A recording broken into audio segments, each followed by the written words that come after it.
इस फोटो में जो शख्स दिख रहा वो आज जिंदा होता अगर वो हिंदू ना होता। पहलगाम में हमारे हिंदू भाइयों की 26 लोगों की मौत हो चुकी है और भी काफ़ी तड़फ रहे हैं। तो हमारे भाई इंजर्ड हुए हैं, वो बता रहे हैं उनकी आंखों में साफ साफ दिख रहा क्या हिंदू होना गुनाह है।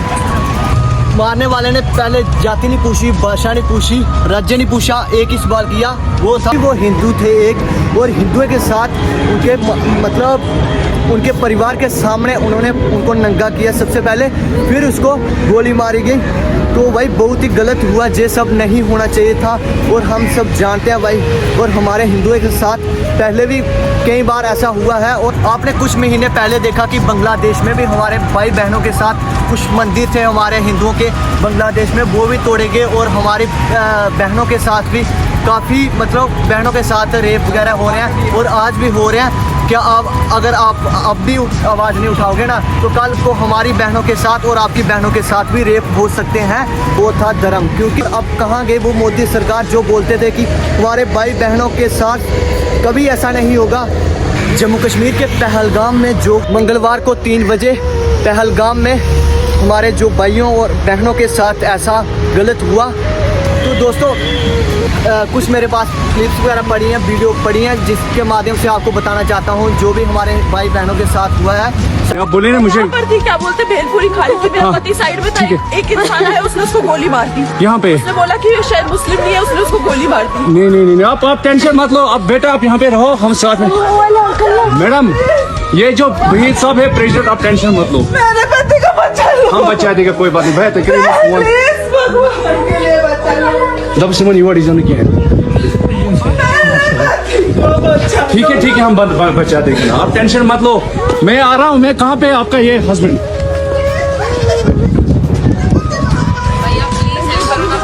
अगर आप जानोगे कि उनकी भाई बहनों की मौत कैसे हुई तो आपकी भी रूह कांप जाएगी।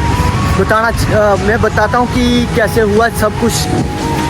उन्होंने कोई जाति नहीं पूछी, कोई भाषा नहीं पूछी, कोई राज्य ना पूछा एक सवाल जो था कि आप किस धर्म से हैं, और धर्म का नाम बताने पर हिंदू। हमारे भाइयों ने जैसे ही हिंदू का नाम लिया तो उन लोगों ने उनके परिवार के सामने ही मौत की नींद सुला दिया। तो हमारे पास एक भाई है, उनसे जानते हैं कि वो हिंदू हैं। तो भैया आप हिंदू हो? जी हाँ। तो आपने देखा कि हमारे भाइयों के साथ क्या हुआ क्या नहीं, तो इसमें आप क्या बताना चाहते हो लोगों को?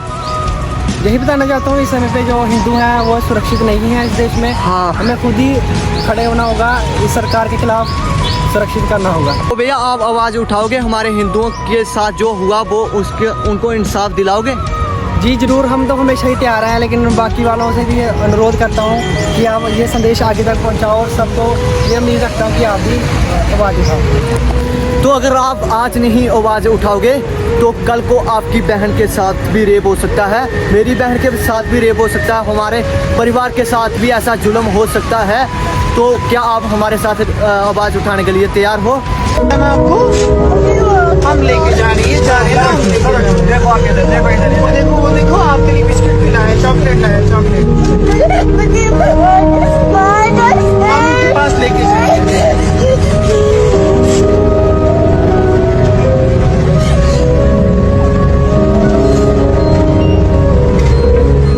पहलगाम में तो काफ़ी कुछ हुआ हमारे हिंदुओं के साथ, और भी जगह पे काफ़ी कुछ हो रहा है और होगा अगर हम आवाज़ नहीं उठाएंगे तो। क्या करेंगे ऐसा पीओके लेकर के जब कश्मीर में ही हम सेफ नहीं है, कश्मीर में ही हमारी सुरक्षा नहीं है। उनका जीवन तो नरक हो गया ना। उस औरत का क्या हुआ जिसने कल का सूर्य भी नहीं देखा, जिसके हाथों की मेहंदी भी अभी नहीं छूटी, जिसके हाथों की मेहंदी नहीं छूटी उसके हाथों का चूड़ा उतार दिया गया। और यहाँ पे हिंदुओं की जाति पूछ करके मारा जा रहा है। आतंकवाद की तो कोई जाति नहीं होती, लेकिन आतंकवादी धर्म और जाति देख करके गोली मार रहा है। ऐसा क्यों? मत दो आटा रोटी दाल, लंगर खा लेंगे, हमारे गुरुओं के लंगर चल रहे हैं गुरुद्वारों में, वहां बैठ जाएंगे, लेकिन ये फ्री का अनाज मत दो जब हमारे बीवी बच्चे सेफ नहीं है, हमारा परिवार सेफ नहीं है। आप ऐसे देश को बनाओगे विकसित भारत 2047 तक, अगर ऐसे बनाओगे तो मैं लिख करके दे सकता हूँ कोरे कागज के ऊपर 2047 नहीं 2,47,000 सालों तक भी भारत विकसित नहीं बन पाएगा। कतर में क्यों नहीं हो रहे हमले, कुवैत में क्यों नहीं हो रहे हमले, दुबई में क्यों नहीं हो रहे हमले, सऊदी में क्यों नहीं हो रहे हमले? आप बताइए। ये भारत ही है जहाँ जो आता है धर्मशाला समझ के बम फाड़ के चला जाता है। आज मेरे वो वाले मोदी जी कहाँ हैं? आप कह रहे रफेल खरीद लिया हमने, F-16 हमारे को अमेरिका दे रहा है, ये किसके लिए दे रहा है? सालों साल पड़े रहेंगे, जंग लग जाएगा, जंग लगने से अच्छा दुश्मनों के ऊपर डाल दो। 56 इंच का सीना अब मेरे जैसा युवा भी तभी मानेगा जब घर में घुस के मार के आओगे। आज अमित शाह जी रवाना हो रहे हैं, मैं कह रहा हूँ रवाना नहीं होना, वापसी तब आना जब उन शहीदों का जिनकी जाने गई हैं उनके परिवार वालों को न्याय मिले। अब न्याय के तरीके से ही होगा। बन जाओ बराक ओबामा, बन जाओ प्रभु श्री राम, जो घर में घुस के रावण की धजिया उड़ा करके आए थे, उसके 10 सर थे तो 10 के 10 कलम करके आए थे। बनो श्री राम, बनो श्री कृष्ण, जिनके एक सुदर्शन चलाने भर से कंस हो या फिर प्रहलाद का बाप हो, उस तक की गर्दन उड़ाने का दम था। मैं चाहता हूं कि हम सब भाई बहन मिलके हम आवाज़ उठाएं, जो भी हमारे भाइयों के साथ हुआ है उनको इंसाफ दिलाएं, और कल को हमारे भी परिवार के साथ ऐसा हो सकता है। क्या आप आवाज़ उठाएंगे हमारे साथ? सबसे पहले तो हमने अपने घर से स्टार्ट करना है, आवाज़ उठानी है कि पहले घर वालों को बताना है, फिर बाहर सबको बताना है कि आज हमने आवाज़ उठानी ही उठानी है, क्योंकि कल को हमारे साथ सबके साथ ऐसा हो सकता है। तो वीडियो को शेयर कीजिएगा और वीडियो को ज़्यादा से ज़्यादा शेयर करना अपने दोस्तों के साथ, और मैं चाहता हूँ कि हम सब आवाज़ उठाएं। तो वीडियो को करते हैं एंड। जय हिंद, जय भारत।